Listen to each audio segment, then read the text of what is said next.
সবাই কেমন আছেন? আশা করি ভালো আছেন। আজকে আমি লাচ্ছার সেমাই রান্না করে দেখাবো।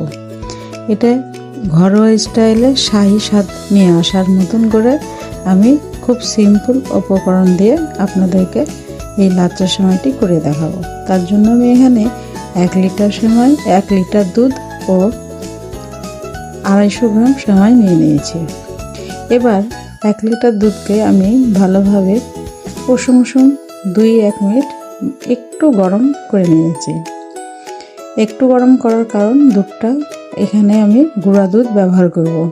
তার জন্য আমাকে 1 লিটারে আমি প্রায় 25 গ্রাম দুধ দিয়ে দিলাম।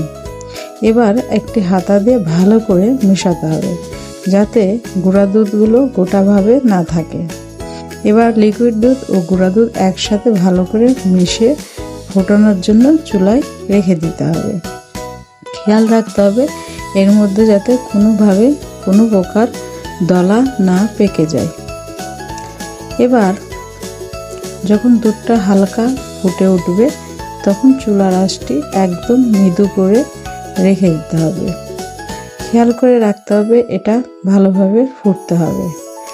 এবার ওটা ফোটার জন্য রেখে দিয়ে একটি পাত্রে 1/2 চা চামচের মতন ঘি দিয়ে আমরা কিশমিশ, বাদাম, কাজু যার যেটা ইচ্ছা সেটা ব্যবহার করতে পারেন। আমি এখানে শুধু কিশমিশই ব্যবহার করেছি। যার যেটা খেতে ইচ্ছা করে সে তেমনভাবে ব্যবহার করবেন। তবে কাজু, কিশমিশ বা পেস্তা বাদাম কোনোটাই সেমাইয়ের টেস্টের কোনো হেরফের করে না। এটা যার যার রুচি মতন যার যেটা খেতে ইচ্ছা করে সে সেই রকম ব্যবহার করতে পারে। এখানে আমি 2 রকমের কিশমিশ ব্যবহার করি। কিশমিশগুলো একটু 5 মিনিট ভেজে নিলাম। ভেজে একটি পাত্রে তুলে রাখতে হবে। এইখানে কিশমিশগুলো কিন্তু অল্প হিট দিয়ে হালকা ভাজতে হবে। যদি বাদাম ব্যবহার করেন এই সময় বাদামটাও দিয়ে দিতে পারেন। তারপরে একটি পাত্রের মধ্যে কিশমিশগুলো যখন একটু ফুলে উঠতে শুরু করবে তখনই নামিয়ে নিতে হবে। খুব একটা পুড়িয়ে ভাজা যাবে না। আমরা 2-4 মিনিট অপেক্ষা করার পরে কিশমিশগুলোকে কড়াই থেকে তুলে একটি পাত্রের মধ্যে রেখে দেব।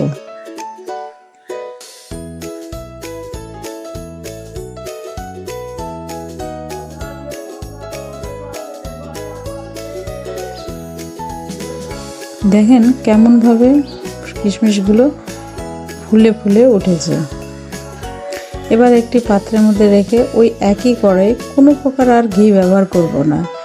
যা আছে তাই দিয়ে আমি ওই কড়াইয়ে যা ঘি একটু মাখা হয়ে আছে তাতেই আমি লাচ্ছার সেমাইগুলো ঢেলে দিলাম। এবং কিছুক্ষণ নাড়াচাড়া করতে করতে দেখবেন একটু লালচে ভাব চলে এসেছে।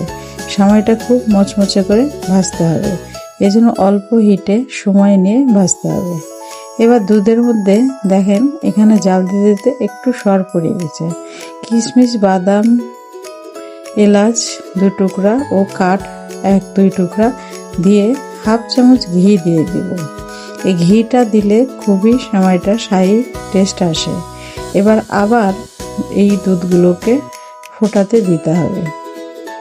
ঘিটা যখন হালকা মেল্ট হয়ে যাবে সেই সময় আমরা এর মধ্যে একটা হাতা দিয়ে ভালো করে মিশিয়ে নেব।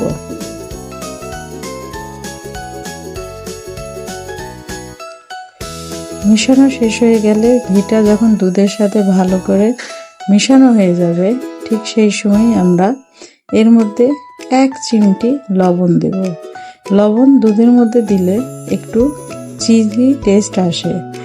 আর 250 গ্রাম 1 লিটার দুধে 200 গ্রামের মতন আমি চিনি দিয়ে দিলাম। চিনিটা নিজেদের টেস্ট অনুযায়ী দেবেন। দেখেন সেমাইগুলো আমি ভাজতে ভাজতে কতটা ঝরঝরে করেছি। এটা হাত দিয়ে ভাঙলে একদম মুড়ি যেমন মচমচে হয়ে ভাঙে ঠিক সেভাবেই ভাঙবে। এদিকে সেমাইগুলো আমাকে একটি পাত্রে ঢেলে ঠান্ডা করতে দিতে হবে।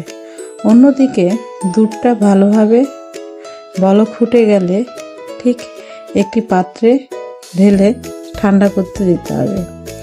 এখানে যারা গরম দুধ পছন্দ করেন তারা গরম দুধ দিয়ে সেমাইটা ভিজিয়ে খেতে পারেন, তবে দুধটা যদি ফ্রিজে রেখে একটু ঠান্ডা করার পরে খান তাহলে এই সেমাইটির আসল মজা পাবেন। এখানে সেমাই কম দিতে হবে আর দুধ অনেকটা ঝোল পরিমাণে দিতে হবে এবং ঠান্ডা অবস্থায় এটার সাথে সাথে খেতে হবে। সেমাইগুলো আলাদা রাখতে হবে, দুধও আলাদা রাখতে হবে, সেমাই দেওয়ার সাথে সাথে খেতে হবে। ধন্যবাদ সবাইকে।